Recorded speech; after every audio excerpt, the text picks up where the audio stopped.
right now. But I remember I called, I was like, let me see if I can get this Rockefeller.com, because what they had is ROC-A-FELLA.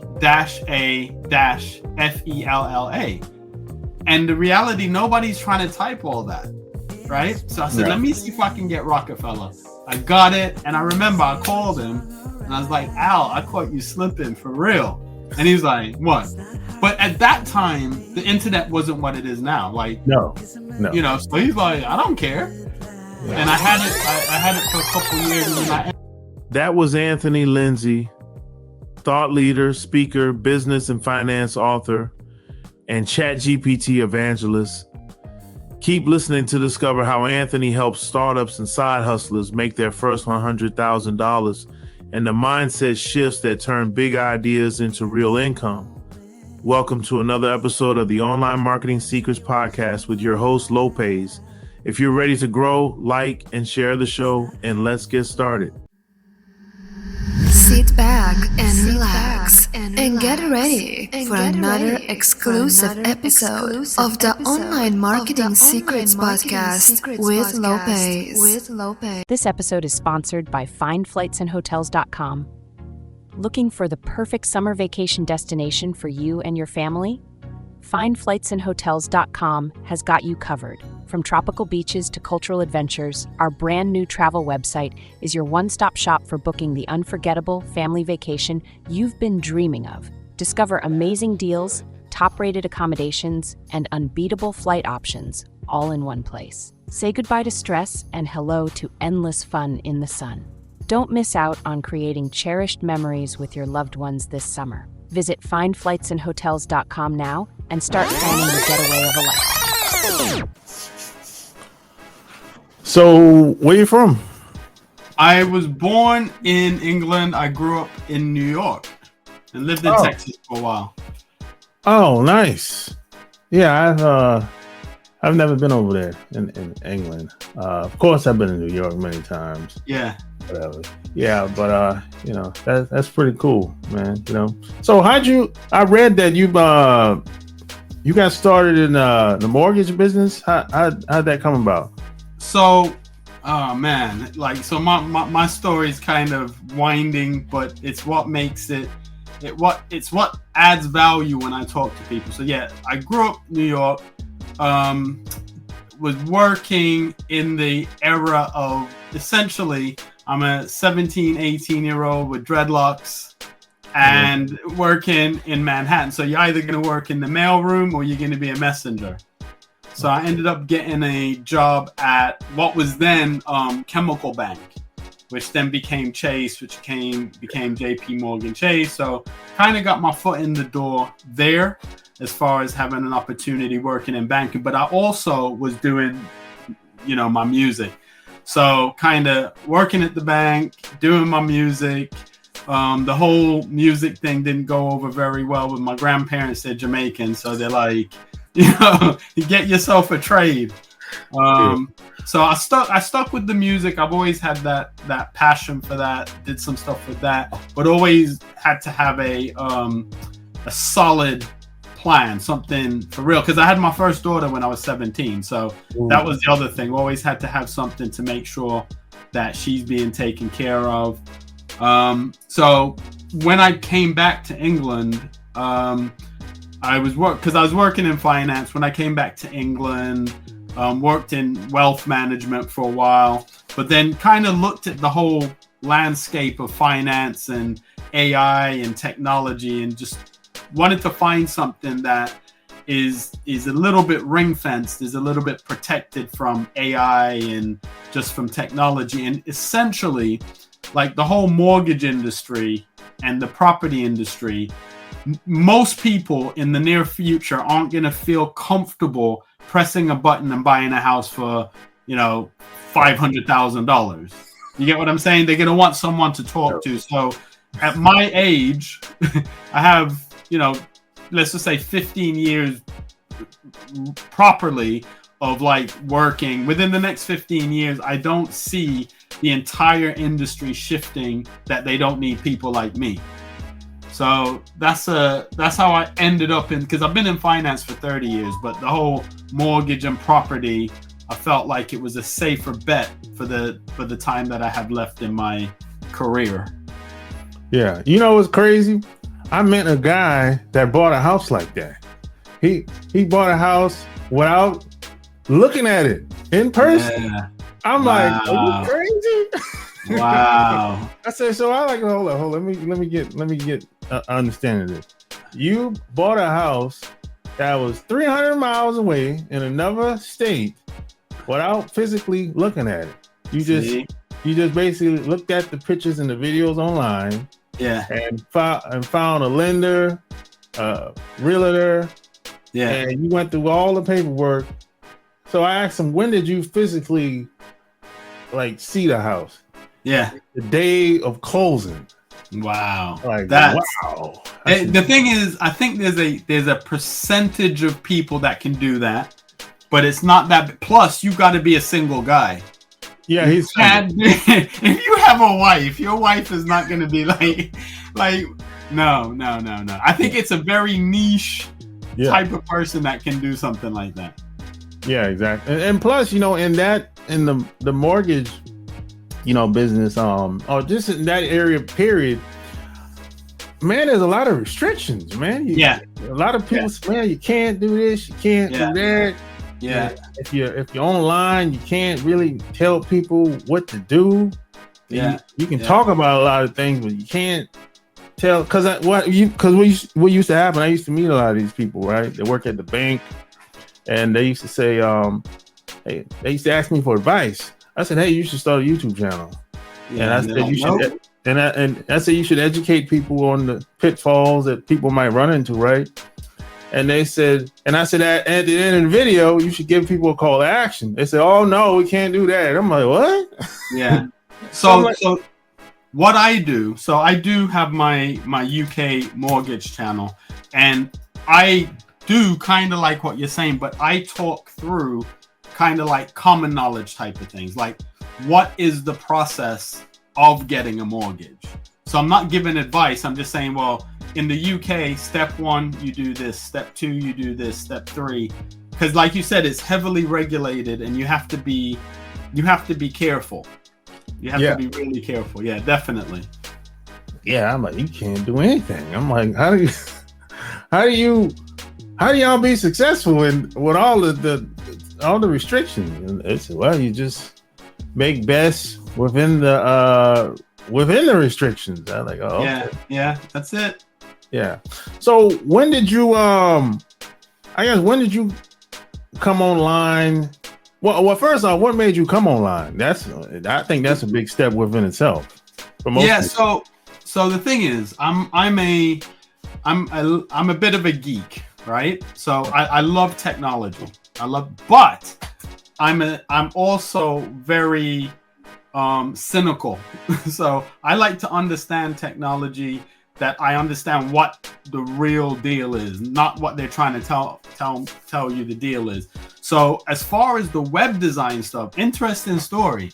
Like, I started doing websites like at the very, very, very beginning of people, like individuals doing websites. I actually used to own the Rockefeller website. Okay. So I owned the Rockefeller website. So at that time, that's when I was doing stuff in the music industry, and the GM at Rockefeller at the time, his name was Al Branch, and I just had this brainstorm one day. I was like, let me just buy some names, right? If I bought the right ones, I'd be a multi-millionaire right now. But I remember I called, I was like, let me see if I can get this Rockefeller.com, because what they had is ROC-A-FELLA.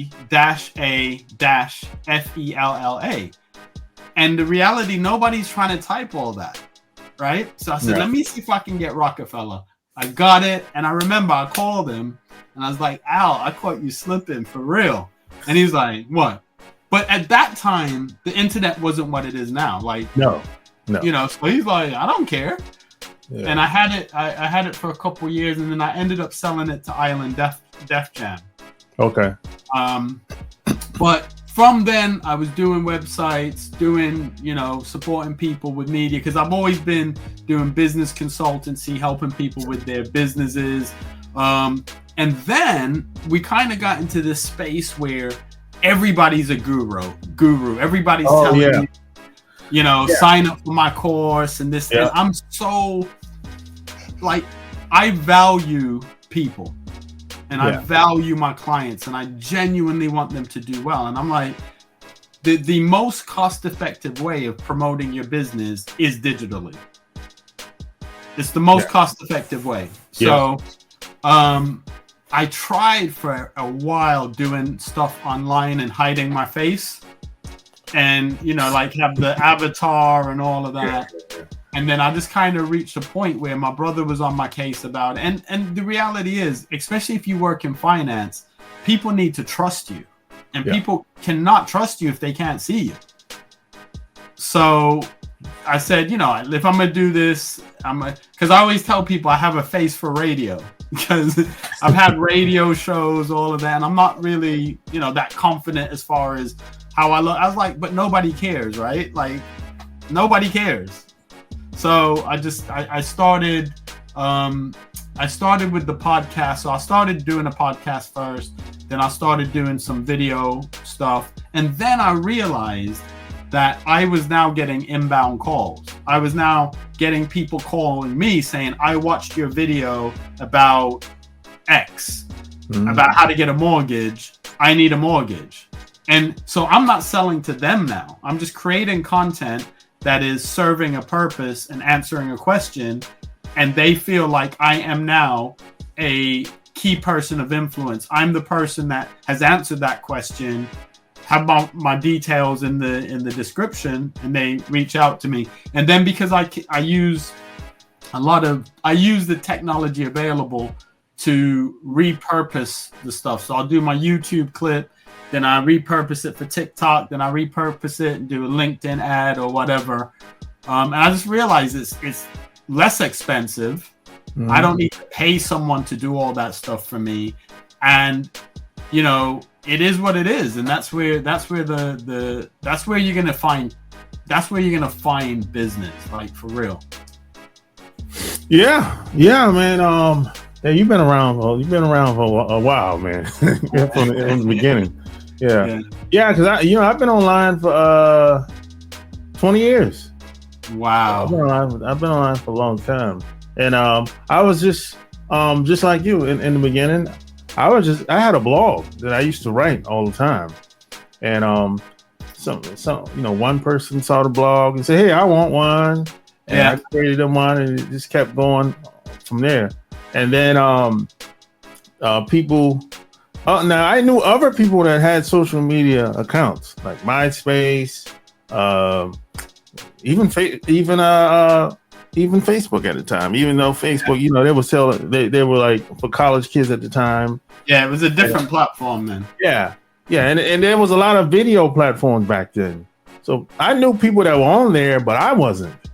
Because I'm like, well, I'm writing and I'm getting a lot of views in my blogs, so I don't have to do no videos. I'm like, what for? Right. Yeah. And then over time, and my blog was hacked.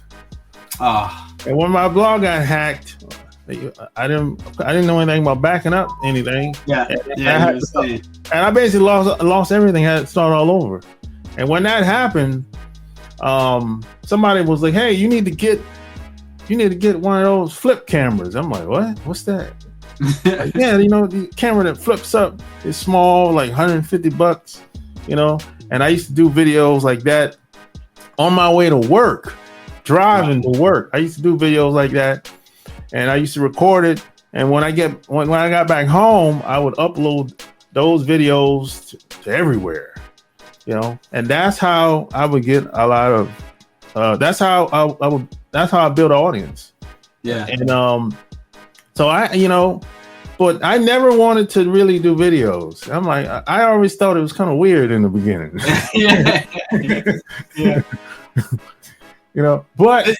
But back then,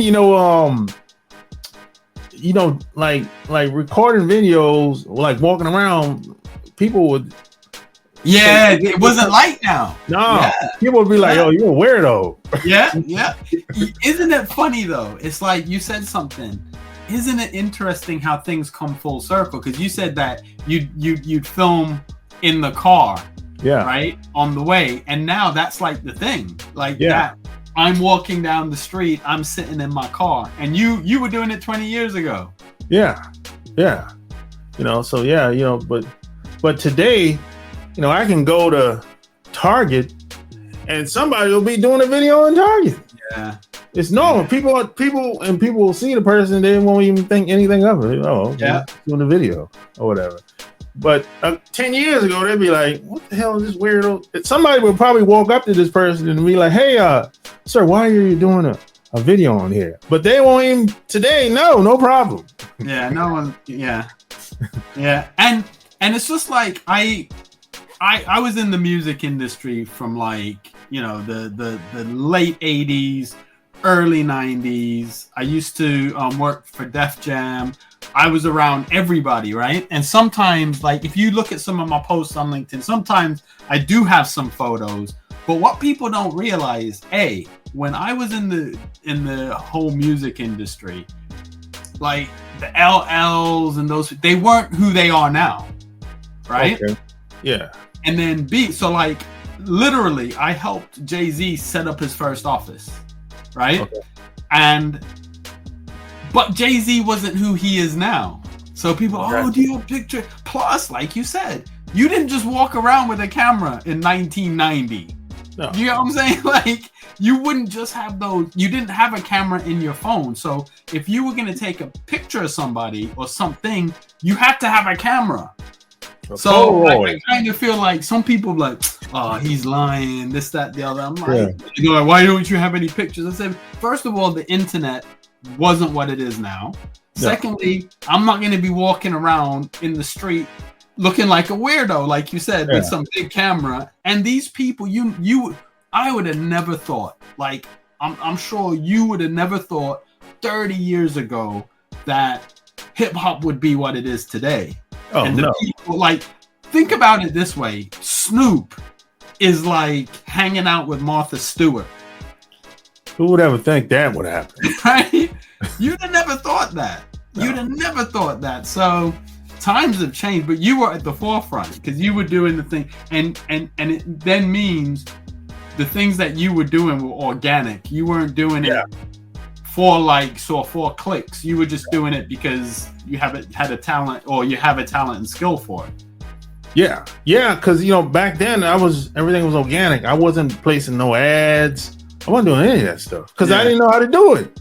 I didn't know how to do that. I learned how to place ads offline, and the magazines and the newspapers and the small local newspapers. I learned how to do that offline, and then I tried to apply that online too, but it doesn't convert that well. You have to change your words up.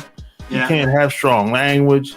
But offline, hey, anything goes pretty much, So I didn't know how to do it, so I had to be organic in the beginning. Yeah.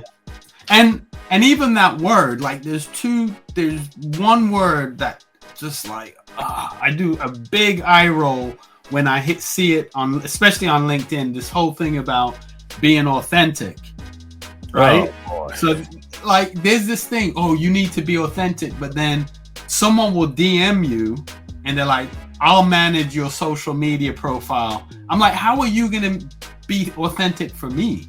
Exactly. Like only you can be authentic for you, and only I can be authentic for me. So I just do whatever. I'm not really trying to follow any trends.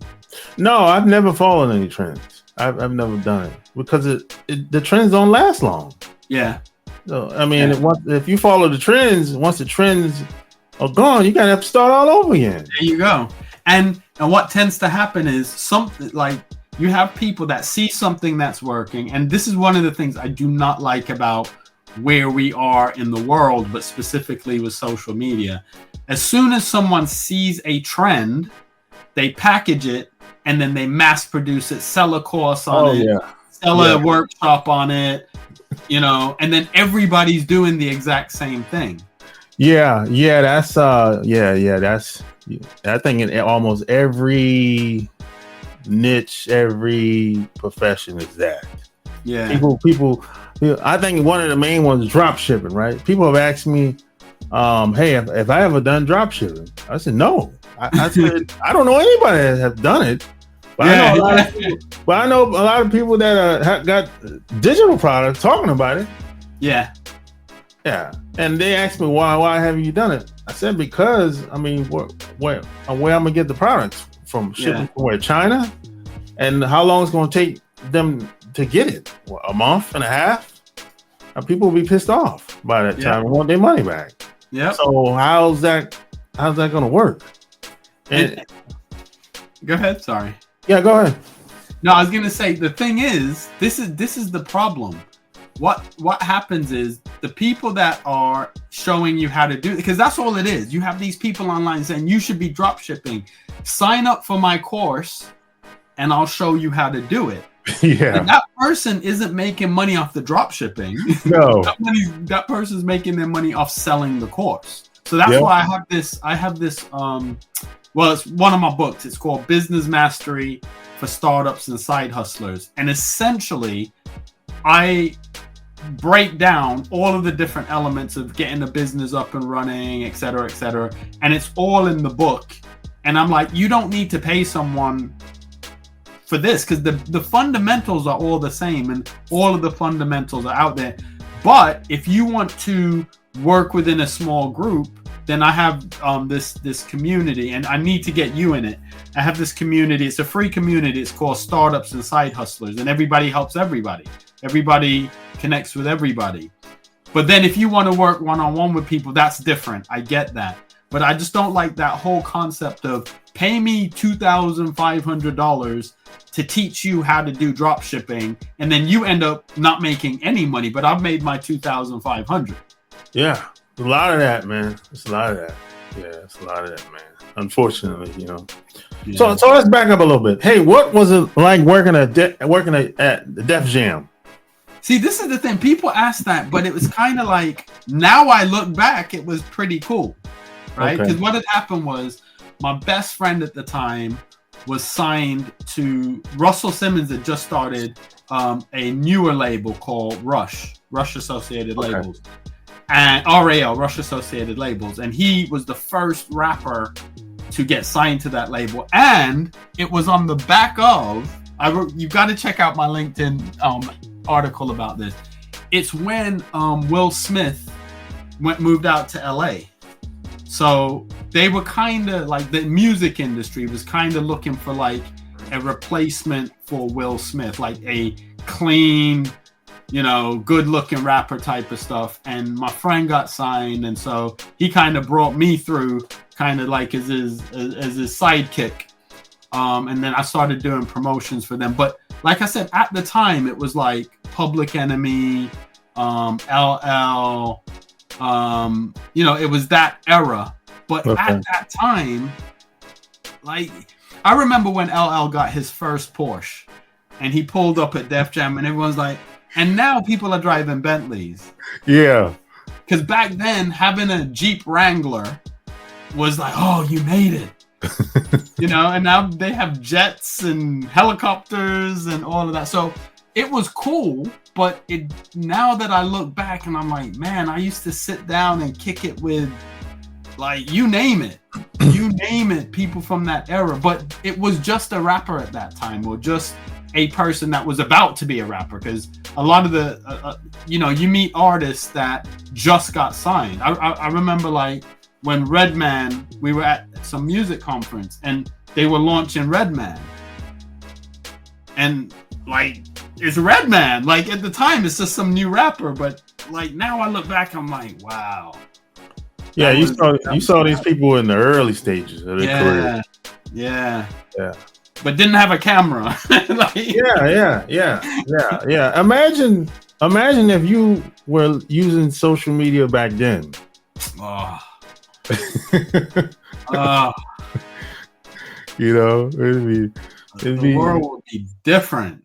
Yeah. The world would be so different. But you know what? I'm thankful because, the other thing I'm so thankful for, and when this whole P. Diddy thing came out, my uncle called me. He was like, wow, you were right. Because the industry is dark. It's a dark place.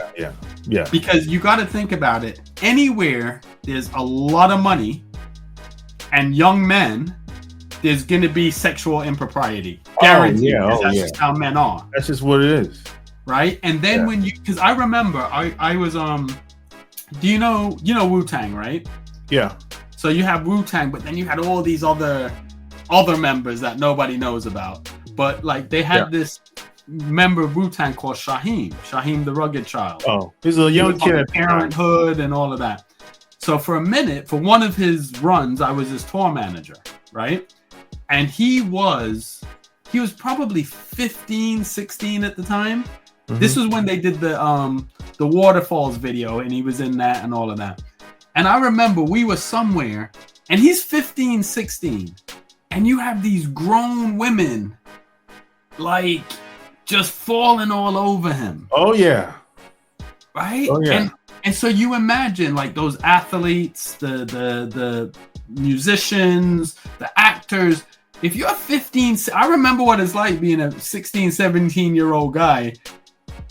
Imagine if you could have any girl you want. Yeah. Like it's a whole different, and I'm glad that I never was in that. I was never close enough to the inner circles that maybe I would have gone in a different direction or got caught up in things that I shouldn't have gotten caught up in. So as happy as I am to be able to have some of these stories, I'm even happier that maybe I wasn't a great rapper and actually got to a point that, my integrity would have been tested. Yeah. Yeah, I've been around some of the rappers because like early, I was 17, because one of my homeboys had a cousin that knew Mobb Deep, Nas, a lot of these guys. Yeah. So they used to sneak us in the club when I was 17 at the time, and we used to go backstage and back to the hotel. So I've been around it. I know. Yeah, I've seen some stuff. I'll be like, what the hell? Yeah. So it's the music business is a cesspool. That's all it is. Definitely. That just comes along.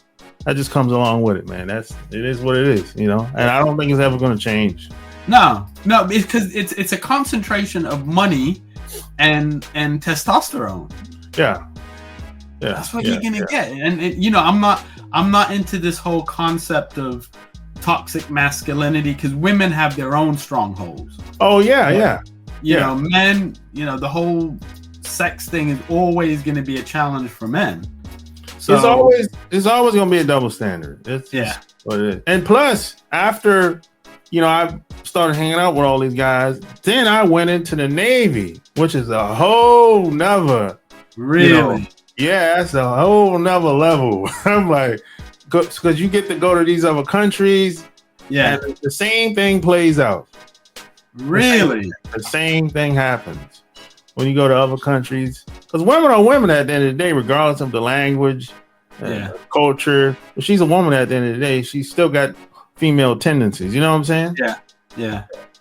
So I've seen how some guys get caught up, because it's like when you're young, you don't really know. Exactly. Yeah, you don't know. You don't think about consequences. You don't think about any of that. Yeah. So when did you decide to take all your experiences and start helping people with startups and doing whatever they wanted to do? So early on, I used to, in the early 90s, mid to early 90s, I realized, because as I said, I was doing the web design, I was doing all of that, and I started this thing called the UEN, the Ultimate Entertainment Network. And what we would, Kinko's, right? Yeah. Yeah, so what we would do, we'd rent a meeting room at Kinko's, and once a month, because I'm in the music industry and I know people trying to get in the music industry and all of that, I do these like networking meetings. And so like you might have a singer who's trying to get on, and you might have a producer who just needs someone to do like guide vocals or whatever. So everybody would network. And so then I started doing a music conference in New York. And then I moved that to Houston. But what I realized is, and I never really crystallized it the way that I should, because again, I'd be a multi-millionaire. What I realize is you have to monetize a system, because maybe I'm not able to, or maybe I'm just not a fan of, I don't know which one it is, to say, well, I'm going to charge you, $500 for me to give you someone's phone number, or for me to give you information. I'm not comfortable with that, but I still need to make money. So I realized I have to monetize the system, and monetizing the system for me was saying, all right, well, I want to help people. I want to help people get their business up and running. I've tried doing it for free, but people don't respect free. People don't value free. So, like you work really hard on your podcast, right?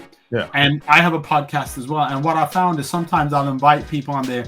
They don't show up, or they come late, because they don't value how much work you have to do to set things up. Yeah. But if they were paying you, they'd be there early. Oh, yeah. So I said, all right. So I wrote my book, the Business Mastery for Startups and Side Hustlers. And I kind of built a system where if you buy the book, then you have the full system and you can do it yourself. I've made a little bit of royalties. That's fine. If you then want to become part of the network, so the Startups and Side Hustles, it's still free. And then you have the book, and but if you want to work with me or work with someone else about one of the concepts in the book, then you're paying them for their time. But you're still not paying them $5,000 or $10,000, because the system's there. Sometimes people just need that accountability, someone to say, all right, every 3 weeks, we're going to see how you have progressed through this chapter. So it was a progressive thing. I think as far as really structuring it well, we started our business in about 9 years ago. We incorporated it in Houston, Astor Business Centers, and we had a business center where people could come and rent offices and do like hot desk, and we'd have networking. So the whole ecosystem was really formalized, probably about 8 years ago. But that's my passion. Like if you have a gifting for something, the money will come. Yeah. You don't have to charge if you would ask me, oh, do you know so-and-so, and I know them, as long as I know you're serious about what you're going to be talking to them about, I'll be like, here's their number, here's an introduction. That's the other reason why I transitioned to LinkedIn as well. Because if I'm talking to you and then you say, well, I'm trying to do such and such, and I know someone that does it, I'll just hop on LinkedIn and make the introduction. You get what I'm saying? Yeah. So that's a winding way to say I've always done it, but as far as creating a system that it's easier for someone to work through it, it would be within the last 8 years. Nice. So I guess in a perfect world, who would be like the perfect person you make an intro for? That's a great question. So I only work with 5 people at a time, and I only work with people -6 months to 12 months in business. And the reason why that is, the business mastery for startups and side hustlers, it's a full system. I always put it to people like this. Like, let's just say you have a young person. It's a 16-year-old boy. He's 6'6". He's got the physicality. He's really good. He can make it in the NBA at some time.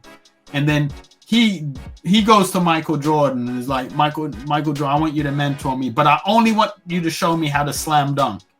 I only want you to show me how to dunk.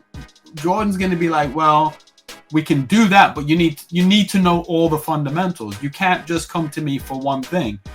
when we get to that one thing, if you're good at it, then we don't have to spend as much time in it. So how that relates to our system, like we teach mindsets, we teach marketing, we teach design, everything on a basic level is built into the course, that when you do get up and running, you have a business that's sustainable, it's scalable, it's repeatable, and it's franchisable. You have a business that you are making money and you know how and why you're making money. Not like you've paid someone to come in and do your sales for you, and then if they leave, that skill set leaves with them. Like, you have enough of the foundational stuff to get up and running. And then when you're hiring people, like if you're interviewing a salesperson, because you understand sales yourself, you can see if they're pulling the wool over your eyes. Yeah. So -6 months to 12 months, because once people pass that point, or if they've already made 100,000 in their business, even if they're doing it wrong, there's too much emotional baggage to move away from those bad behaviors. Yeah, that's true. You know, so you've been around long. You've been in this space just as long as me, basically. Yeah. so you know how the internet is today versus how it used to be back in the day. Do you think today it's much easier to earn money, start a business? You know, you think it's easier or much more difficult? You know, the way versus the way it used to be. I think because it's easier, it's harder. So I remember when I was shopping my demo tape, and it was literally a cassette tape. Yeah. I had to go to record shops, and the way that I got the addresses for labels to send my demo to, I'd have to pull the sleeve out, look at the address, because it wasn't in the yellow pages. They didn't have like Def Jam records in the yellow. So that's the only. So I built up a database. So it was hard. I got a record deal because not that many people were willing to do that work. Now, remember, like right now, I could record a song. Actually, I wouldn't even have to write it. I can go on an app, get an app to write a song for me. Yeah. I could then go into an AI app, make it and have it do a video for it, upload that video to YouTube, put it on SoundCloud, and connect to PayPal. Yeah. I now have a record label, right? But so because it's easier and the barrier to entry is so low, it's a crowded market. So now, in order to, if everyone's doing that, how do you make yourself stand out? So the fact that it's easier makes it harder. Yeah. It's just a different type of hard. Yeah. It's, it's a lot of noise, and it's I think a lot of people, well, I shouldn't say a lot of people. I should say there's no standards. Yeah. It's kind of like people are just doing whatever. And I asked somebody the other day, who said this sounds good? Who said this is good?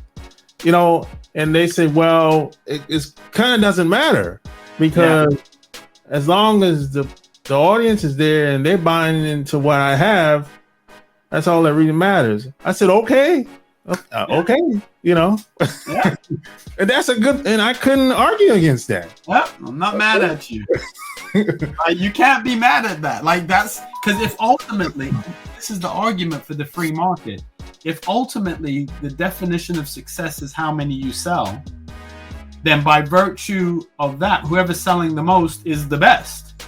Yeah. From the artistic perspective, you can be like, that's garbage. Yeah. But he's selling. So who am I to say anything?